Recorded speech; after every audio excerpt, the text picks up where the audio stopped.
The Lake City Quiet Pills Mystery, Extended Cut. The internet is an ocean, a vast digital expanse where most of us are content to just sail on the surface. We scroll through social media, we watch cat videos, we consume the news that is fed to us. It's safe up here, it's curated. But beneath that sunlit surface lies the deep web, a place of crushing pressure and total darkness. And sometimes, if you dive deep enough into old Reddit threads or archived 4chan boards, you find something that was never meant for civilian eyes, something that looks back. Today, we are not just telling a ghost story, we are diving into what might be the most credible and terrifying internet mystery of the last decade, Lake City Quiet Pills.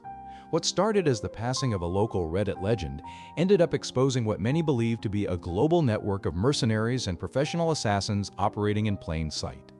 This isn't just a conspiracy theory, it's a trail of digital breadcrumbs that leads to real bodies. Buckle up, because this rabbit hole goes deeper than you can imagine. It all began innocently enough with a user named Religion of Peace. Back in 2009, this user was a fixture in the Reddit community, a local celebrity of sorts. He called himself Milo. He claimed to be a 79-year-old military veteran, a man who had seen the world and lived to tell the tale, mostly.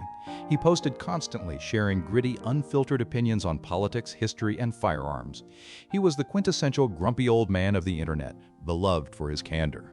But Milo was different. Beneath the curmudgeonly exterior, there was a sharp, dangerous edge. He had a deep, visceral hatred for mainstream media, often ranting about how the news was sanitized for the masses. He frequently posted links to his own website, lakecity-quietpills.com. The name sounds innocent enough, doesn't it? Like a retirement home or a sleep aid. But in military slang, a quiet pill isn't medicine. It's a bullet, specifically a bullet to the head, a silencer, a permanent cure for a noisy problem. On January 18, 2009, the digital voice of Milo fell silent. He posted his final comment, a mundane sign-off that gave no hint of what was to come. The very next day, another user, known only as 2-6, appeared to announce that Milo had passed away. The community mourned. It seemed like the end of an era, but instead of the account going silent, 2-6 began using the website for something else, something far more sinister than the ramblings of an old soldier. Reddit users are naturally curious creatures. When Milo died, they wanted to preserve his legacy. They began digging into the source code of Milo's website, looking for hidden tributes or Easter eggs. What they found instead sent a chill down the spine of the internet. Buried deep within the HTML code, invisible to the casual browser, was a hidden bulletin board, and it was updating in real time. These weren't normal messages, they weren't condolences, they looked like job postings, contracts. Cryptic phrases appeared like, "Need someone who can clean in Dubai," "Supplies needed for Sector 4," and "The furniture has been moved." It was a language of logistics, but the cargo wasn't furniture, it was people. The site was a command and control center, hiding in plain sight. The most terrifying discovery came in 2010, a piece of evidence that turned this from a game into a nightmare. A message was posted on the hidden board stating, "Iron Mike's birthday party was a success. The cake has been delivered." To the uninitiated, it sounded like a celebration. But just hours after that message went live, news broke from the Middle East. A high-ranking Hamas leader, Mahmoud al-Mabhouh, had been assassinated in a hotel room in Dubai.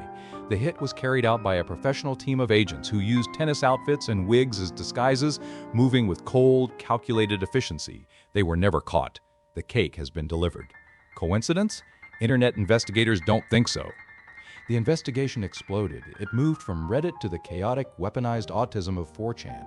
Tech experts there began tracing the digital footprint of Lake City Quiet Pills. They discovered that the servers hosting the site weren't just some cheap GoDaddy account. They were linked to private security firms, companies with lucrative government contracts, and histories of operating in the gray zones of international law. The site was allegedly hosting gigabytes of data. We're talking about photos of people in compromising positions, blackmail material, maps of military outposts that shouldn't exist, scans of guerrilla warfare manuals. It was a digital safe house for whack-work operators. Some users who tried to trace the IP addresses reported terrifying consequences.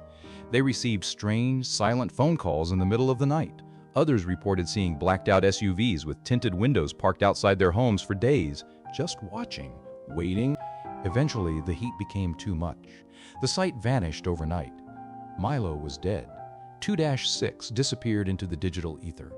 Lake City quiet pills became an internet ghost story, a legend whispered in dark corners of the web. Was Milo really just an old veteran, or was he the public face, the handler for a black ops mercenary group that had been operating right under our noses? The evidence suggests that Reddit was used for years as an encrypted signaling system for international assassination. Today, if you search for the site, you'll only find blurry archives and screenshots, the fading echoes of a digital scream. But the next time you see a user posting gibberish in a comment section or a website with a name that doesn't quite make sense, remember Milo. Remember the quiet pills. Maybe they aren't crazy. Maybe they are just sending a signal that you aren't supposed to understand. The world is full of locked doors. Sometimes, it's better not to find the key. If you enjoyed this deep dive into the abyss, hit the subscribe button. There are still many mysteries buried in the digital dark, and we're just getting started. I'm your channel name, and I'll see you in the next anomaly. Stay safe out there.